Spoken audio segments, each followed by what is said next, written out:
morning Good to morning, you. Hannah. Good morning. Yeah. Exactly. So, what we have this morning for our tip bridges, is something that is trending online across the country, especially on X, formerly Twitter. That a certain, former, officer, and I want to read out his name now, Lance Corporal Rotimi Olamilekan, popularly known as Soldier Boy. He posted a video in 2025, and then after that video, according to him, it was dismissed. At a point, he said they had to, put him in the guard room. He was there for quite a number of days, and then they decided to release him, and then it was dismissed because of that. He said they dismissed him because of that video, especially because of certain things that he said in that video. And then 2025, this is 2026, he also granted an interview. This is not a TV or radio interview, it's a podcast. And of course, he's not the only one. We also saw Omoyere Sowore in the studio with him, and of course the host. And then they asked him quite a number of questions, and he also said a lot. So for the 2025 video, he said that, maybe the lawmakers, the politicians, the members of the House of Reps should also send their kids to the army to experience what soldiers experience. And then it sparked a lot of reactions. And then this new podcast, this new interview that he granted, I don't know, I don't want to say it worsened the situation, but then he's been able to reveal quite a number of things to the public. And then a lot of Nigerians are actually saying maybe is right, while some are saying we don't really think he is correct. We don't think this is true, because if the government, or let me say if the army can actually provide, not the army now, if NYC can provide kits, for millions of graduates, and then for people who have served before, you get your khaki, you get your boot, you get your vest, your shorts, and things like that. So they are saying if the government can actually provide that, for millions of graduates, so why is it that they will not be able to provide that for the army? So it's a problem. And then apart from that, he also said something that I would also love us to talk about. We've discussed this, severally on the program, speaking about the welfare of, of soldiers. And it made mention of something that I would love us to discuss. He said, as a soldier, my last salary was 109,000. It was 51,000 before. They just increased it to 109,000 last year. Our uniform alone is 55,000. Boots is 60,000. And we pay for them with our money. Same with helmet and bulletproof vest. I spent 4 years, 9 months in Maiduguri, even though they told us it would be 2 years. And they also said he lost his friend. So these are the issues. And then in response to that claim, the Nigerian army also responded to him. And then they said quite a number of things. They said on the issue of remuneration, I'm reading from their page now, from their X page, the Nigerian army operates a well-structured and transparent salary system, while earnings are determined by rank and years of service, as clearly stipulated in the Manual of Financial Administration for Armed Forces of Nigeria. And in addition to consolidated monthly salaries, personnel are entitled to uniform allowances and other allowances, which are periodically paid directly into their account. Furthermore, troops deployed on operations or assigned to duties outside their unit receive ration cash allowance, albeit allowance, in addition to free feeding arrangement. Personnel serving in operation theaters such as Operation Adinkai in the Northeast are also paid operational allowances and other mission-specific entitlements designed to support their welfare and enhance operational effectiveness. The portrayal of soldiers as receiving no additional benefit beyond basic is not true, and that's what they are saying. Apart from that, they also discussed the issue of the uniform. They said that maybe some of these army guys, some of these officials, when they see that they are not so comfortable in their kit, they may decide to get, another kit outside, because of their own comfort, and that is not, that is not the issue of the army. If you want to get, just like NYC, a lot of persons who went for service and were not so comfortable with their khaki, some of them came back home, they paid tailors, and then they got a new one. Even for the kids, some had to, do some adjustment, get new kits because they are not so comfortable with theirs. So that is understandable. So now I think Nigerians are divided on this matter. Why some think Soldier Boy, might actually, be telling the truth. Some are saying he's lying. It's not possible. That why is it that you have to pay, especially with that? A lot of persons cannot actually believe that salary, 109,000. And then he said, apart from that, no other fee, no other payment. But the army said that's not true. For people we sent on, maybe some important missions, we pay them. They have, some allowances that they take every month apart from their salary. So who are we supposed to believe in this case now? Because when the body itself came out to debunk this story, and there's people asking, maybe we can actually ask other soldiers, other army officers to make sense of this matter, because they are saying you might not really want to trust these bodies, especially because of the issue of trust in the country. Talk about the issue of coup. At the time, they said there was no coup attempt, and later on they came out to say indeed there was a coup attempt. So it's a matter of trust now. Because of certain things that have happened in the past, a lot of persons don't want to believe the army. But a lot of persons are also finding it difficult to believe that salary, 109,000, and to think you are supposed to get your kits yourself, your boots, which is about 60K, your uniform, your vest, even bulletproof. I think that's where a lot of Nigerians lost it. That can this guy be telling the truth at all? In a country whereby a lot of money is disbursed, a lot of money is budgeted for the army yearly. Why should that happen? So these are the issues that we have this morning. Quite frankly, let me first respond to the question you asked. That if we could as well speak to another military person to confirm these details, but unfortunately, I'm afraid they won't speak about this. And this is because there's something called UCMJ, it's the Uniform Code of Military Justice, and it is one of the rules, or should we say codes, that are binding military officers, especially as regards communications and public announcement or public outrage, as it were. So a military man does not have the luxury that a civilian has, especially as to how you present yourself and what you say about the commission that you represent. And this is why. It's because of the morale of the team. I used to wonder when I was little, and even while we were in service, when officers were training us, they were always going to sing songs, right? And I wonder what was the essence of the song. They would sing something and they would say, morale. There's an intention. There's a psychological intention behind every of those songs that they are singing and every of the morale they are boosting. And this is why. This guy, for example, Lamileko, was in the front line, according to him, for like 4 years in the northeast, facing bandits almost every day. He was speaking about an ambush that happened that almost changed his life and his outlook to life. He said even one of his senior ranked officers had to jump into another vehicle that was not his. He left his own vehicle just to escape death. And these are claims that you cannot just let go. You cannot forgive those claims because they have to really be checked. If you have been in this insurgency for over 17 years, some persons have seen their brothers in the line of duty pass on. Some have seen their friends pass on. Some are just, some don't even have legs again.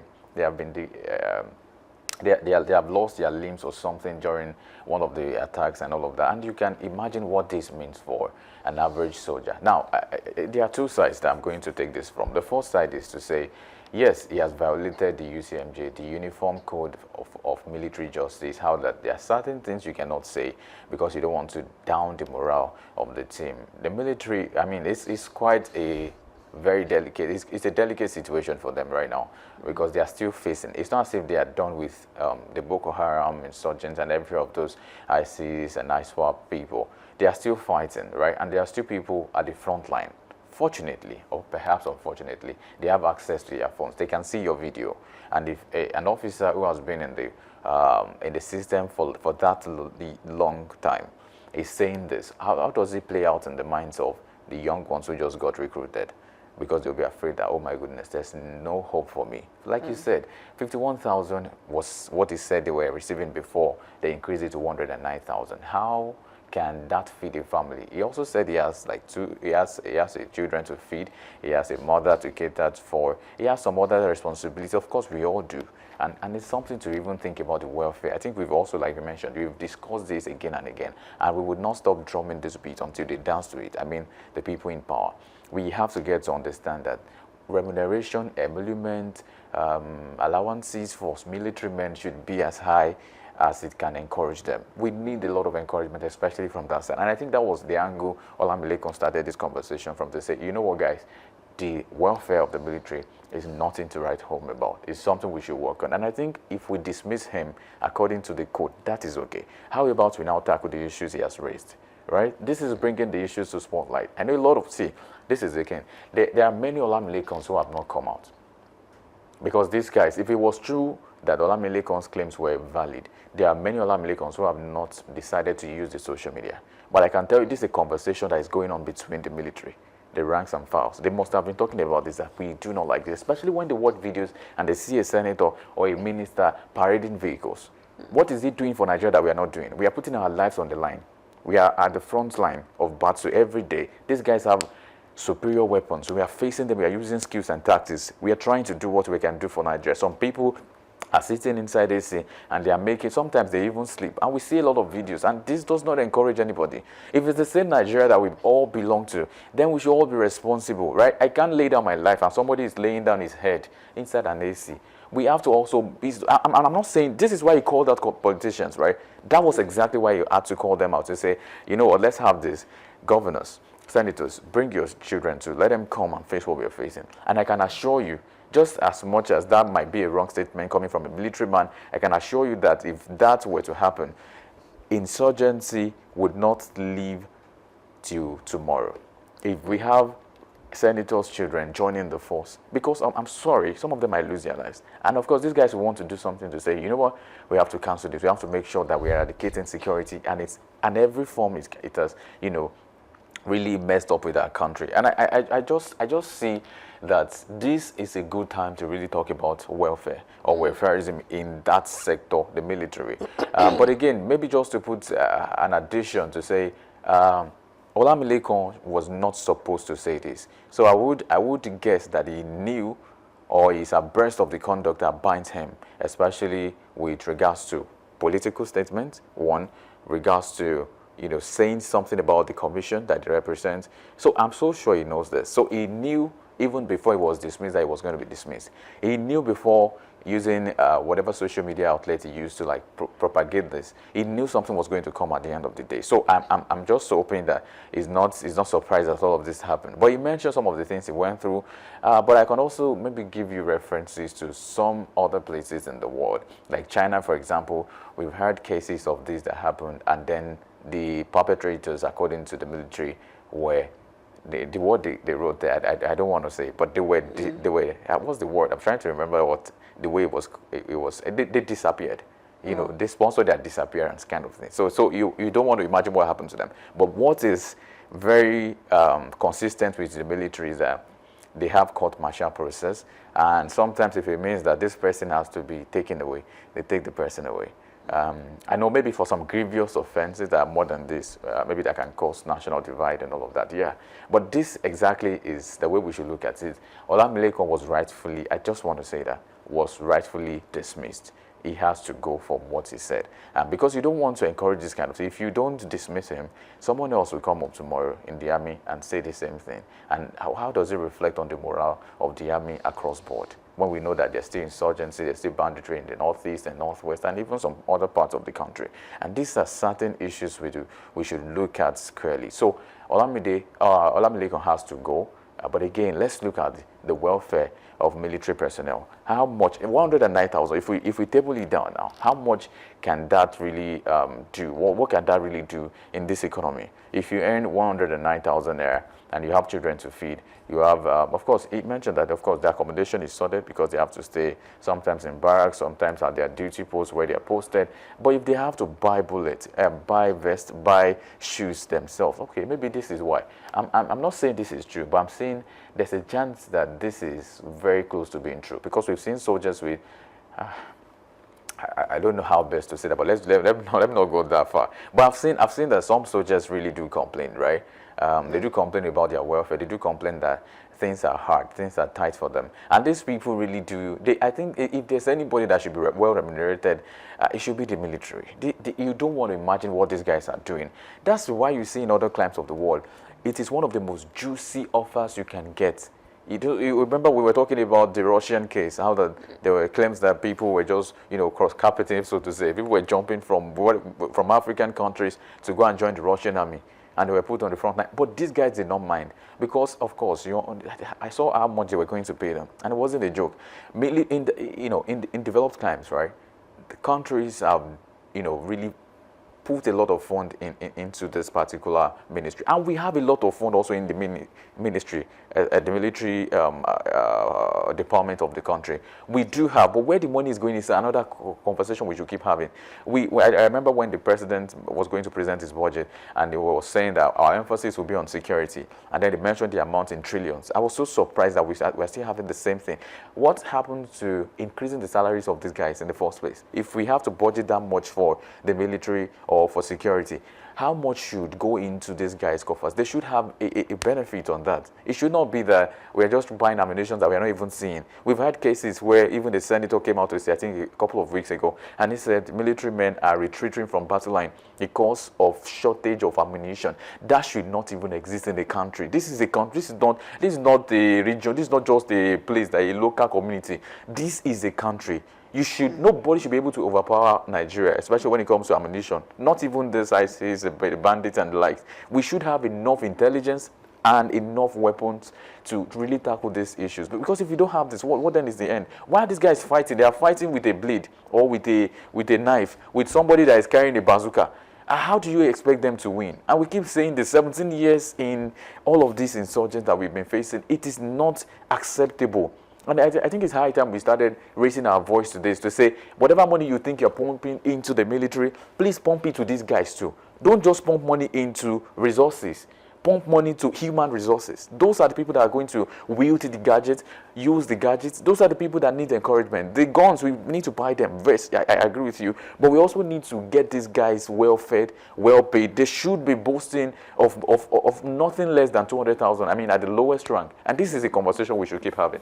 All right. So we are still going to take it back to the issue of welfare. And I've said it quite a number of times that it's really sad that these people even mentioned Soldier Boy now, and mentioned, the feeding pattern. He said sometimes the food they give them, you have no choice but to just step out to get food maybe around, because you might not be able to eat that. And then it's really sad because, I mean, even people will tell you that, good food is, is like the best friend when it comes to your skin. You have to, when you eat good, it's very obvious. People can tell, even it doesn't matter your size.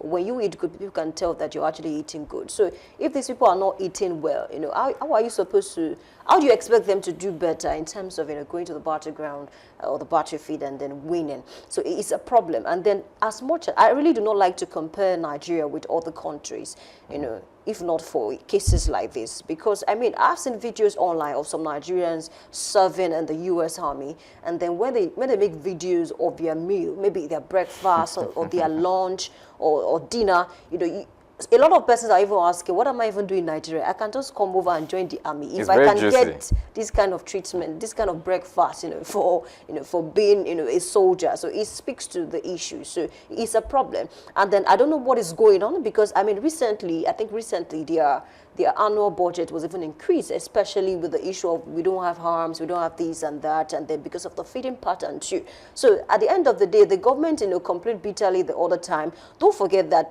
the families of those who are arrested after the coup attempt, that they denied initially, they are protesting to say, you need to release our parents. If at all, if they did something wrong, charge them to court, and then let them plead their case, if they are guilty or not. So to avoid cases like that, because for countries who have experienced coup in the recent times, not just in the 60s or 70s, it started like this, because the government failed to actually tackle the issues that caused the coup in the first place, whether it was successful or not. So speaking to the welfare again now, I think it's high time. Whether this is true, whether it is entirely true or not, they will tell you that for every rumor, there might be an iota of truth in it. So whether it's true or not, I think they really need to work on their welfare, their feeding pattern, because a lot of us are not actually, seeing, they don't want to believe that the soldiers have to pay for their own kids. A lot of Nigerians do not believe that. But then the issue of feeding, we might need to speak to that, because a lot of persons will even complain. A lot of NYC people, they even complain about the feeding pattern